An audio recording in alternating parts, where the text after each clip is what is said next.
இந்த அண்மை செய்தி தொடர்பாக நமது செய்தியாளர் தேவாவிடம் விரிவான தகவல்களை கேட்டு பெறலாம். தேவா, தற்போது எதிர்க்கட்சித் தலைவர்கள் கூட்டறிக்கை ஒன்றை வெளியிட்டுள்ளனர். பசுவதை தடுப்பு சட்ட திருத்தத்தை திரும்ப பெற வலியுறுத்தி அது தொடர்பான விரிவான தகவல்களை பதிவு பண்ணுங்க. சரண்யா, ஏற்கனவே விவசாயிகள் பிரச்சனைக்காக திமுக மற்றும் திமுகவின் கூட்டணி கட்சிகள் மட்டுமல்லாது மக்கள் நல கூட்டணியிலிருந்து விலகி வந்த இந்திய கம்யூனிஸ்ட் கட்சி, மார்க்சிஸ்ட் கம்யூனிஸ்ட் கட்சி, விடுதலை சிறுத்தைகள் கட்சி ஆகியவை இணைந்து ஒரு தமிழகம் முழுவதும் ஒரு போராட்டத்தை அறிவித்து அதை நடத்தியும் முடித்திருந்தது. இந்த நிலையில் இரண்டாவது முறையாக தற்பொழுது இந்த பசுவதை இந்த தடுப்பு சட்ட திருத்தத்திற்கு எதிராக ஒரு அறிக்கையை வெளியிட்டிருக்கிறார்கள். இந்த அறிக்கையை திமுக செயல் தலைவர் ஸ்டாலின், தமிழக காங்கிரஸ் கமிட்டி தலைவர் திருநாவுக்கரசர் மற்றும் இந்திய கம்யூனிஸ்ட் மாநில செயலாளர் முத்தரசன், மார்க்சிஸ்ட் கம்யூனிஸ்ட் மாநில செயலாளர் ஜி ராமகிருஷ்ணன் உள்ளிட்ட எதிர்கட்சிகளைச் சேர்ந்த தலைவர்கள் இணைந்து ஒரு கூட்டாக ஒரு அறிவிப்பினை வெளியிட்டிருக்கிறார்கள். குறிப்பாக இந்த பசுவதை தடுப்பு சட்ட தடை சட்ட திருத்தத்திற்கு எதிராக பல்வேறு கட்சிகள் தினந்தோறும் போராட்டங்களை நடத்தி வருகின்றன. இந்த நிலையில் நாளை திமுக சார்பில் சென்னையில் போராட்டம் நடைபெறுகிறது. இதற்கு இடையேதான் இந்த அறிக்கையானது வெளியிடப்பட்டிருக்கிறது. ஏற்கனவே தமிழகம் முழுவதும் விவசாயிகள் வறட்சியால் பாதிக்கப்பட்டிருக்கக்கூடிய நிலையில் இந்த பால் சுரப்பு நின்று போன பசுக்களையும் விற்பதற்கு இந்த தடையானது விதிக்கப்பட்டிருப்பது விவசாயிகளை பெரிதும் பாதிக்கும் என்றும் இது மாநில உரிமையில் தலையிடக்கூடிய ஒரு செயலாக இருப்பதாகவும் இந்த அனைத்து கட்சி தலைவர்களும் தங்களுடைய அறிக்கையில தெரிவித்திருக்கிறார்கள். மேலும் இதற்கு கண்டனத்தையும் அவர்கள் பதிவு செய்திருக்கிறார்கள். எனவே இது தொடர்பாக மாநில அரசு தனது மௌனத்தை கலைக்க வேண்டும் என்றும் இந்த அறிக்கையில அவர்கள் குறிப்பிட்டிருக்கிறார்கள். இது சென்னை மட்டுமல்லாமல் தமிழகம் முழுவதும் விவசாயிகள் மற்றும் இது போன்ற இறைச்சிகளை விற்பவர்கள் மற்றும் பிற சமூக இன மக்களும் இதனால் பாதிக்கப்படுவார்கள் என்றும் அவர்கள் தெரிவித்திருக்கிறார்கள். ஏற்கனவே இதற்கு எதிர்ப்பு தெரிவித்துள்ள கர்நாடகா, கேரளா, மேற்கு வங்க அரசுகளின் நிலைப்பாடுகளை தாங்கள் வரவேற்பதாகவும் அவர்கள் தெரிவித்துள்ளதோடு தமிழக அரசு தனது மௌனத்தை கலைத்து தமிழக அரசும் இதற்கான எதிர்ப்பை பதிவு செய்ய வேண்டும் என்றும் வலியுறுத்தியிருக்கிறார்கள். இதற்காக தாங்கள் தொடர்ந்து வீதிகளில் போராடுவதற்கு தயாராக உள்ளதாகவும் தெரிவித்திருக்கிறார்கள். சரண்யா, தேவா, தற்போது 7 கட்சிகளின் தலைவர்கள் இந்த கூட்டறிக்கையை வெளியிட்டுள்ளனர். நாளை திமுகவின் சார்பில் இந்த விவகாரம் தொடர்பாக போராட்டம் நடைபெற உள்ளதாகவும் குறிப்பிட்டிருந்தீங்க.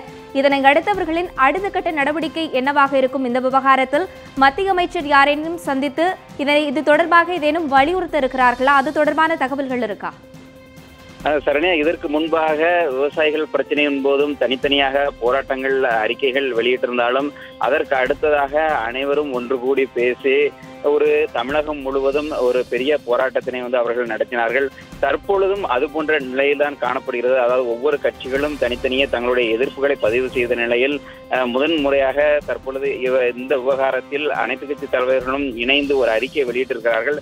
இதற்கு அடுத்ததாக அவர்கள் இன்னும் விரைவிலேயே கூடி பேசி அடுத்த கட்ட போராட்டத்தை அறிவிப்பதற்கான வாய்ப்புகள் இருக்கிறது. மேலும் அவர்கள் தமிழக அரசிடமிருந்து தமிழக அரசின் நிலைப்பாட்டையும் அவர்கள் எதிர்பார்த்து காத்திருக்கிறார்கள். அந்த அவர் தமிழக அரசு எந்த மாதிரியான முடிவை அறிவிக்க இருக்கிறது, அவர்களுடைய நிலைப்பாடு என்ன என்று தெரிவித்த பிறகு அதற்கடுத்ததாக அவர்கள் இணைந்து பேசி ஒரு பெரிய போராட்டத்தை நடத்துவதற்கான வாய்ப்புகள் இருக்கிறது. சரண்யா, உங்களுடைய விரிவான தகவல்களுக்கு நன்றி தேவா. சிந்தலை பெருமாள், தற்போது இறைச்சிக்காக மாடுகள் விற்பனை தடைக்கு எதிர்ப்பு தெரிவித்து உயர்நீதி மதுரை கிளையில் கோமதி செல்வம் என்பவர் மனு ஒன்றை தாக்கல் செய்துள்ளார். இது தொடர்பான விரிவான தகவல்களை பதிவு பண்ணுங்க. சரண்யா, அதாவது மத்திய அரசு இறைச்சிக்காக மாடுகளை விற்பனை செய்வதற்கு தடை விதித்திருக்கிறது. அதாவது 1960ஆம் ஆண்டிய சட்டமான மிருகவதை தடுப்பு சட்டத்திலே புதிதாக 2 சரத்துக்கள் சேர்க்கப்பட்டிருக்கிறது. அந்த சரத்துக்கள் கூறப்பட்டுள்ள விஷயங்கள் என்னவென்றால், அதாவது இறைச்சிக்காக மாடுகளை விற்கக்கூடாது, இறைச்சியாக மாடுகளை பயன்படுத்தவும் கூடாது என்று கூறப்பட்டிருக்கிறது. இந்த மனுவை இந்த ஒரு சட்டத்தை எதிர்த்தே உயர்நீதிமன்ற மதுரை கிளையில் மதுரை KK நகரைச் சேர்ந்த செல்வ கோமதி என்பவர் வழக்கு தொடுத்திருக்கிறார். இந்த வழக்கை அவசர வழக்காக எடுத்து விசாரிக்க வேண்டும் என்று நீதிபதிகள் முன்பு மனுதாரர் வழக்கறிஞர் அஜ்மல் கான் அவர்கள் கேட்டுக்கொண்டார். இதனை ஏற்ற நீதிபதிகள் இந்த வழக்கினை விரைவில் விசாரிப்பதாக சொல்லியிருக்கிறார்கள். அநேகமாக இன்னும் ஒரு அரை மணி நேரம் அல்லது 3/4 மணி நேரத்தில் இந்த வழக்கு விசாரணைக்கு வர உள்ளது. சரண்யா, தொடர்ந்து இந்த மனுவில் பல்வேறு தகவல்களை அவருக்கு குறிப்பிட்டிருக்கிறார் மனுதாரர். அதாவது விலங்குகளை, அதாவது மனிதர்கள் என்ன உண்ண வேண்டும் என்பது பற்றி அரசாங்கம் முடிவு செய்யக்கூடாது. ஏற்கனவே அரசியலமைப்பில் பல்வேறு உரிமைகள் மனிதர்கள் உண்ணுவதற்கு என்ன உரிமை இருக்கிறது என்று கூறப்பட்டிருக்கும் நிலையில் இது போன்ற ஒரு விஷயத்தை அவர்கள் எடுத்திருப்பது ஏற்க இயலாது. எனவே இந்த சட்டத்துக்கு தடை விதிக்க வேண்டும் என்று கோரியிருக்கிறார் சரண்யா.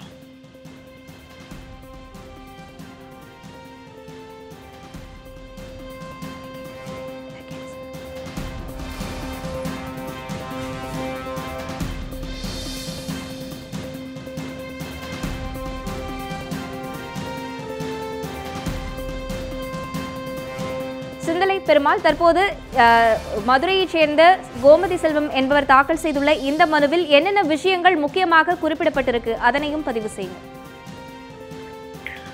அதாவது இதுவரை இப்படி ஒரு சட்டம் கொண்டு வரப்பட்டதில்லை. ஏற்கனவே அதாவது அரசியலமைப்பு சட்டத்தில் பல்வேறு பிரிவுகளில் உரிமைகள் என்ன என்பதை தெளிவாக தெரிவிக்கப்பட்டிருக்கிறது. குறிப்பாக ஆர்டிகல் 19, 25, 29 உள்ளிட்ட பல்வேறு பிரிவுகளில் இதற்கான விளக்கங்களை மிக தெளிவாக இந்திய அரசியலமைப்பு சட்டத்தில் குறிப்பிடப்பட்டிருக்கிறது. இதையெல்லாம் தாண்டி மனிதர்களின் உரிமையை பறிக்கும் விதமாகவும் அவருடைய உணவு சார்ந்த பழக்க வழக்கங்களுக்கு ஒரு தடை விதிப்பதைப் போலவும் இந்த சட்டம் இருக்கிறது. எனவே அந்த 1960 ஆண்டு சட்டத்தில் புதிதாக சேர்க்கப்பட்டுள்ள அந்த சரத்துக்களை நீக்க வேண்டும் என்று அவர் கோரியிருக்கிறார். மேலும் எந்த காரணத்தையும் கொண்டும் மனிதர்களுடைய உணவு பழக்க வழக்கங்களில் அரசாங்கம் முடிவு எடுக்க முடியாது, அவருடைய உரிமை என்று குறிப்பிட்டதற்கு எதிராக இந்த சட்டம் கொண்டு வரப்பட்டுள்ளது. எனவே நிச்சயமாக இந்த மாட்டு இறைச்சிக்கு தடை விதிக்கப்பட்டுள்ள இந்த சட்டத்தை நீக்க வேண்டும் என்று அவர் மனுவில் தெரிவித்திருக்கிறார். இன்னும் பல்வேறு விஷயங்களை அவர் தொடர்ந்து அந்த மனுவில் தெரிவித்திருக்கிறார். இன்னொரு அரை மணி நேரத்தில் அந்த மனு விசாரணைக்கு வர உள்ளது. சரண்யா.